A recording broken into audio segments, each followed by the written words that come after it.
What's happening, One App community? Greetings and blessings to all of you, every last single one of you. Hope you're all well, hope you're all blessed.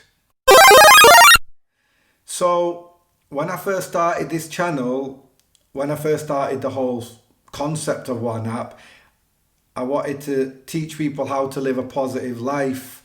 And that's why One App is we all need a positive. And Lord knows we all need a positive right now, especially after this whole past week and a half or so. With all the negative that's going on, it's hard to draw positive from it. And I'm going to try and do that in this video and try and see what positives we can take from everything that's gone on. Obviously, there is no positive in unnecessary lives being lost. There is no positive in police brutality. But where do I start? I think I should start with the very beginning. I think I need to start hundreds and hundreds and hundreds of years ago with slavery, colonization, and the forming of all of these systems that are built around us. Because the one thing that people have failed to mention is that systemic racism is in the water. Systemic racism is in these walls. Systemic racism is everywhere you look around you.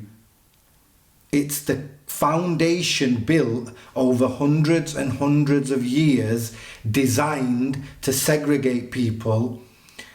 And because of that, because it's been happening for so many hundreds of years, it's so deep rooted that people don't even know that it's going on. People are totally aloof to the fact that racism or systemic racism exists. And that's the problem. In the past week, I've heard so many people say, I'm not racist. And they're not.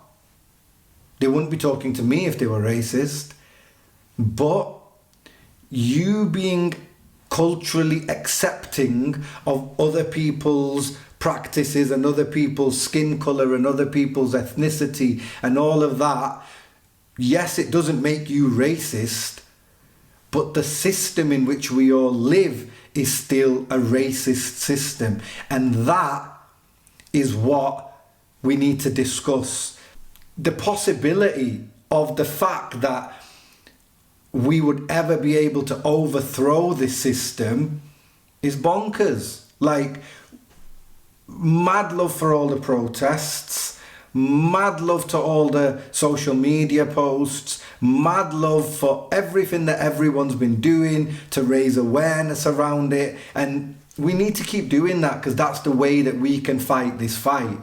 But the problem is so deep rooted that we in the matrix have got very little control over it. And the problem comes from the fact that this whole system, this whole segregation, this whole systemic racism issue that exists because of money. And if you don't believe that, then you don't understand the problem in itself. Money is the root of all evil.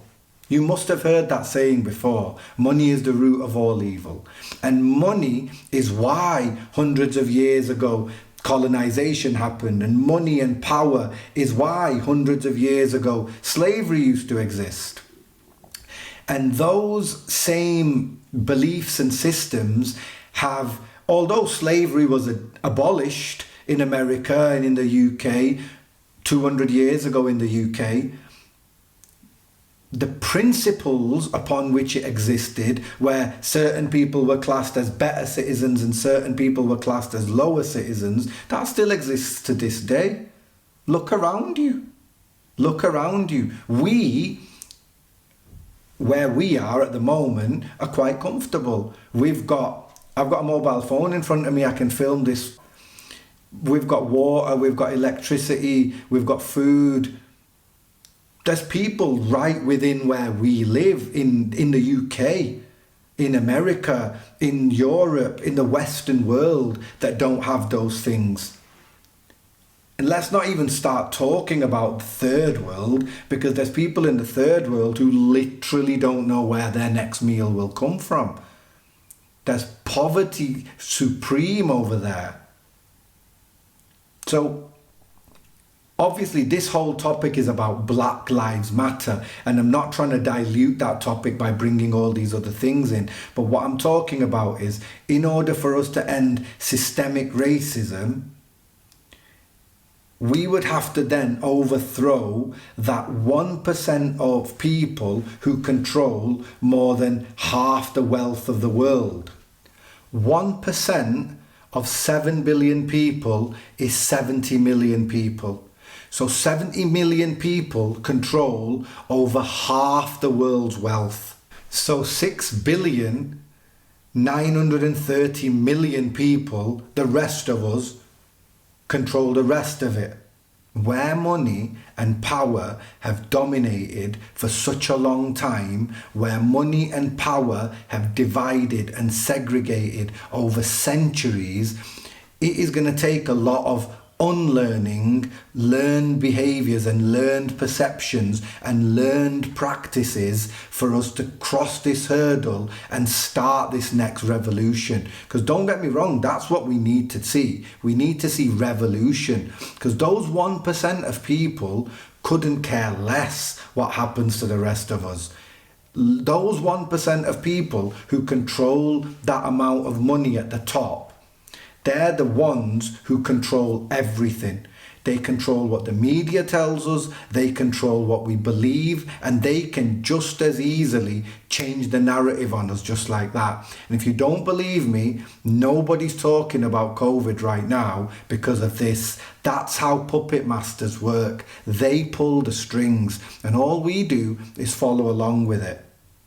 And for them, losing unnecessary lives, no matter what colour they are, is at no cost to them, because they sit in their ivory towers bawling, not bothered about what happens to the rest of us.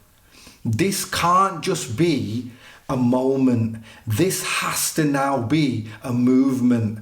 And it has to be a movement which shakes the foundation to its very core. And if we do that, and we all start learning, and if we all start communicating with each other about all the injustices and about the history and about what we want to achieve in the future, then there is hope for us.